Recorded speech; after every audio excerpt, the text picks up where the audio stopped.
Alright, তো এইখন ভিডিঅ'ত আমি সলিউশ্যন কৰিম ক্লাছ 10 মেথছৰ ৰিভিজন 2ৰ 6 নম্বৰ কুৱেশ্যনৰ বিষয়ে। 6 নম্বৰ কুৱেশ্যনটো কি আছিলে, তলৰ প্ৰতিটো সংখ্যাৰ বাবে আটাইতকৈ সৰু কি সংখ্যাৰে হৰণ কৰিলে সংখ্যাটো এটা পূৰ্ণবৰ্গ হ'ব। তো এইটো আমি কেনেকৈ সলভ কৰিম, তো এইটো আমি সলিউশ্যন অলৰেডি কৰিছোঁ। এটা চোৱা, এইটো কি আছিলে, কুৱেশ্যনটো লিখি লৈছোঁ আৰু 1 নম্বৰ সলিউশ্যন লিখি লৈছোঁ। যিহেতু 468 এই নম্বৰটো পূৰ্ণবৰ্গ হ'বলৈ কিমানৰে হৰণ কৰিব লাগিব, এইটো আগতে উৎপাদক কৰিম। আৰু 2ৰে উৎপাদক কৰিলে কিমান যায়, 2 4ৰ মাজত 2 বাৰ, 6ৰ মাজত 3 বাৰ, 4ৰ মাজত 8ৰ মাজত কিবা যায় 4 বাৰ। গতিকে আৰু 2ৰ মাজত এবাৰ, 3ৰ মাজত এবাৰ, বাকী 1 থাকিব।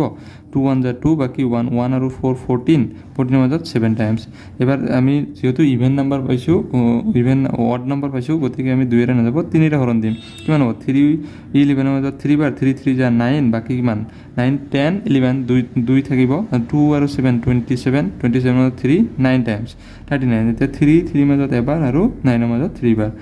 4 6 8 ইকুৱেল টু কিমান পালোঁ, 2 এটা দুটা মানে 2 স্কুৱেৰ, 3 এটা দুটা মানে 3 স্কুৱেৰ, মানে এজোৰকৈ পাই আছোঁ। কিন্তু 13টো চোৱা, 13ৰ কোনো জোৰ নাই। গতিকে এই 4 6 8 সংখ্যাটোক 13ৰে হৰণ কৰিলে সংখ্যাটো পূৰ্ণবৰ্গ হ'ব। মানে যদি আমি এই সংখ্যাটো কেঞ্চেল কৰিব পাৰোঁ তেতিয়াহে পূৰ্ণবৰ্গ হ'ব। নেক্সট 1584 আছে। 1584ক আমি চোৱা, এইটো লাষ্টত কি আছে, ইভেন নাম্বাৰ থাকিলে মানে 2ৰে হৰণ কৰিম। 2ৰে হৰণ কৰিলে 15ৰ মাজত কিমান বাৰ যাব, 7 2 7 যায় 14, বাকী 1 আৰু 8 কিমান হয় 18ৰ মাজত কেইবাৰ যায় 9 টাইমছ 9 বাৰ, আৰু বাকী 4ৰ মাজত 2 বাৰ। 2 7ৰ মাজত কেইবাৰ যাব 3 বাৰ, 2 3 যায় 6, বাকী ইয়াতে 1 আৰু 9 19ৰ মাজত কেইবাৰ যাব 2, এই 9 টাইম 2 9 যায় 18, বাকী 1 আৰু 2 কিমান হ'ব 12ৰ মাজত 6 টাইমছ। নেক্সট আৰু কি কৰিম, এইটো ইভেন নাম্বাৰ 2ৰে হৰণ কৰিম। 2 3ৰ মাজত কেইবাৰ যায় একবাৰ, বাকী 1 আৰু 9 19ৰ মাজত কেইবাৰ যাব 9 বাৰ, 2 9 যায় 18, বাকী 1 16ৰ মাজত 8 বাৰ, 198। আকৌ 2ৰে হৰণ কৰিলে 2 19ৰ মাজত কেইবাৰ যাব 9 বাৰ, 18 আৰু 18ৰ মাজত 99। যিহেতু 99 পাইছোঁ, এইবাৰ আমি 2ৰে হৰণ দিব নোৱাৰোঁ, কাৰণ এইটো আমাৰ কিমান হৈছে অড নাম্বাৰ। এতিয়া 3ৰে হৰণ দিম, কিমান যাব 3 3, ঠিক আছে। এইটো আৰু যদি আমি 3ৰে হৰণ দিওঁ কিমান যাব 1 1। এইবাৰ চোৱা, এতেকে এই সংখ্যাটো কিমান পাইছোঁ 1584 ইকুৱেল টু কিমান পাইছোঁ, এজোৰ 2 জোৰ আৰু 3 এজোৰ, মানে 2 স্কুৱেৰ পাইছোঁ, 3 স্কুৱেৰ পাইছোঁ, 2 স্কুৱেৰ পাইছোঁ, 2 স্কুৱেৰ পাইছোঁ, 3 স্কুৱেৰ পাইছোঁ আৰু 11 পাইছোঁ। এতেকে 11টো আমাৰ বেছি আছে, 11টো বেছি থকাৰ কাৰণে এতেকে 1584ক 11ৰে হৰণ কৰিলে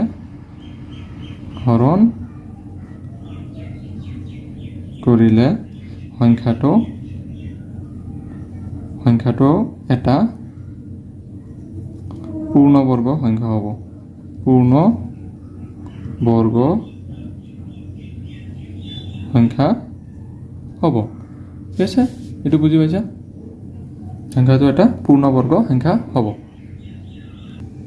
নেক্সট 3 নম্বৰ কি আছে 2645। এইটো আগৰ নিচিনা আমি কি কৰিম, হৰণ কৰিম 2645।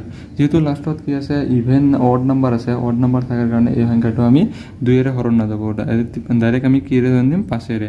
26ৰ মাজত কেইবাৰ যায় 5 বাৰ, 2 5 5 যায় 25, বাকী কিমান থাকে 26ৰ পৰা 25 গ'লে 1 আৰু 14, 1 আৰু 4 14ৰ মাজত কিবা যাব 2 বাৰ 10 হ'ব, বাকী কিমান থাকে 4 আৰু 5 45ৰ মাজত কিমান বাৰ যাব 9 বাৰ, 5 9 যা 45। আচ্ছা, এতিয়া কথা হ'ল যে এইটো কিমান আছে 529, এইটো 3ৰে হৰণ যায় নে নাই চোৱাচোন। 3 5ৰ মাজত এবাৰ, বাকী কিমান থাকিব 2 বাৰ, 2 22ৰ মাজত 3 7 বাৰ আৰু 19ৰ মাজত নাযাব। সেইকাৰণে এইটো সংখ্যা তোমালোকে এটা সংখ্যা দি হৰণ কৰিব পাৰি, সেইটো হ'ল 23 × 23 কৰিলে কিমান হ'ব 529। 23 × 23 কৰিলে কিমান হয় 529। গতিকে এতেকে কিমান পাইছোঁ 2645 ইকুৱেল টু কিমান পালোঁ 5 × 23 স্কুৱেৰ। এতেকে ইয়াতে চোৱা 23টো পাৰফেক্ট স্কুৱেৰ আছে, মানে বৰ্গ আছে, পূৰ্ণবৰ্গ, কিন্তু 5টো নাই। এতেকে 2645ক 5ৰে হৰণ কৰিলে সংখ্যাটো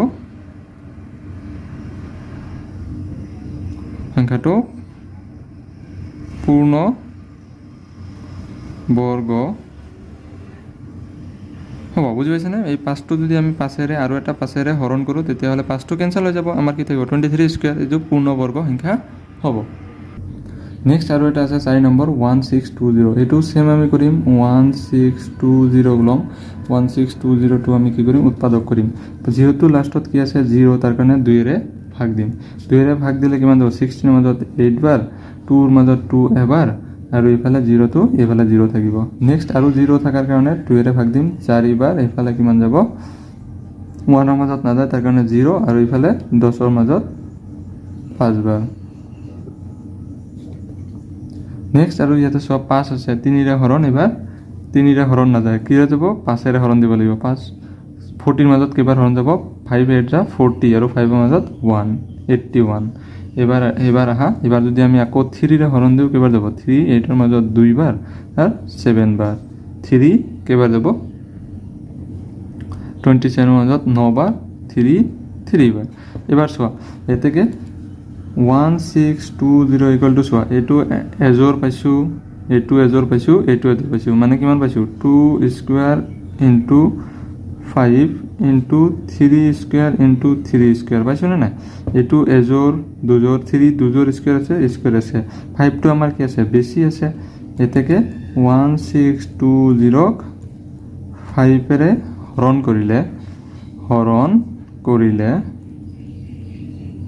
কৰিলে সংখ্যাটো কি হ'ব কোৱাচোন? সংখ্যাটো পূৰ্ণ বৰ্গ হ'ব, বুজি পাইছা?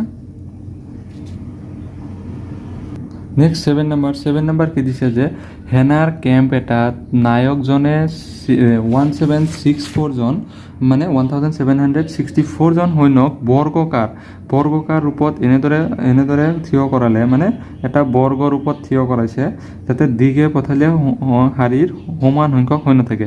প্ৰতিটো শাৰীত কেইজনকৈ সৈন্য আছিল, এইটো তোমালোক ক'ব দিছে। তোমালোকে এইটো ভালকৈ চাবা, মুঠ সৈন্য কিমান আছিলে 1764, এইটো আছিলে মুঠ সৈন্য। গতিকে কেনেকৈ থিয় কৰিছে, বৰ্গকাৰ ৰূপত, এইফালেও যিমান আছে এইফালৈকে আছে, গতিকে এইটো আমি কি কৰিব, পাৰফেক্ট স্কুৱেৰ কৰিব লাগিব। গতিকে ডাইৰেক্ট আমি সলিউশ্যন কৰিম যে প্ৰতিটো শাৰীত সমান সংখ্যক সৈন্য হ'ব, প্ৰতিটো শাৰীত সমান সংখ্যক সৈন্য হ'ব,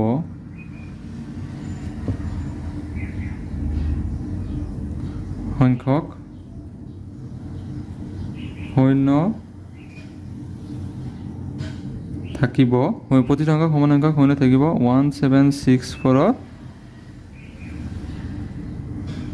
বৰ্গ,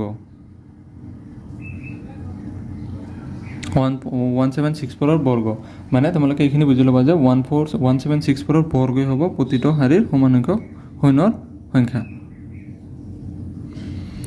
এতেকে আমি কি কৰিম 1764, এইটো উৎপাদক উলিয়া 1764 লাষ্টত কি আছে 4, 2ৰে হৰণ যায়, যদি 2ৰে হৰণ যায় কিমান যাব 70ৰ মাজত 8 বাৰ, বাকী 116ৰ মাজত 8 বাৰ, 4ৰ মাজত 2, 882, আকৌ 2 দি গ'লে কিমান যাব 441। যদি 441 পাইছোঁ, যিহেতু 1 আছে লাষ্টত, এবাৰ আমাৰ 2ৰে হৰণ নাযায়, 2ৰে হৰণ নাযায়, কাৰণ 3ৰে দিবা, 3ৰে দিলে এবাৰ, আৰু 14ৰ মাজত কেইবাৰ যাব 2 বাৰ, 21, 3ৰে হৰণ যাব, 3ৰে গ'লে এবাৰ, 14ৰ মাজত বাকী কিমান থাকিব 114ৰ মাজত 3 4 টাইমছ, 3 4 যা 12, আৰু বাকী 2 1 যা 21 হ'লে 3 7 বাৰ 147, যিহেতু 47 আছে এবাৰো 3ৰে বা বাকী দিব লাগিব, 3ৰে গ'লে 14ৰ মাজত যায় 27। ডাইৰেক্ট ইয়াতে চোৱা 14 আৰু 7 আছে, 7 দি হৰণ দিয়া, 7 দি হৰণ দিলে কিমান পায় 2 বাৰ, আৰু এইফালে কিমান যাব 7ৰ মাজত এবাৰ 21, আৰু 7 কেইবাৰ যাব 7 21ৰ মাজত 3 টাইমছ। এতেকে 1764 ইকুৱেল টু কিমান পাইছোঁ 2 into 2 into 3 into 7 into 7 into 3, মানে আমি এনেকৈ লিখিব পাৰোঁ 2 square into 3 square into 7 square. এইটো বৰ্গ ৰূপত লিখিব দিছিলে, গতিকে বৰ্গ ৰূপত লিখিলে এইটো এনেকৈ লিখিব লাগিব 2 ইনটু 3 ইনটু 7 আমি ৰাখিব পাৰি বাকী স্কুৱেৰ এবাৰ স্কুৱেৰ ৰুট কেনচেল হ'ব কিমান থাকিব 2 ইনটু 3 ইনটু 7 এইটো পূৰণ কৰচোন 2 3 যা 6 6 7 যা 42 মানে এতেকে প্ৰতিটো শাৰীৰ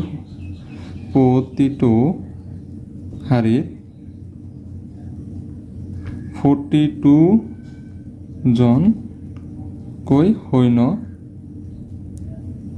থাকিব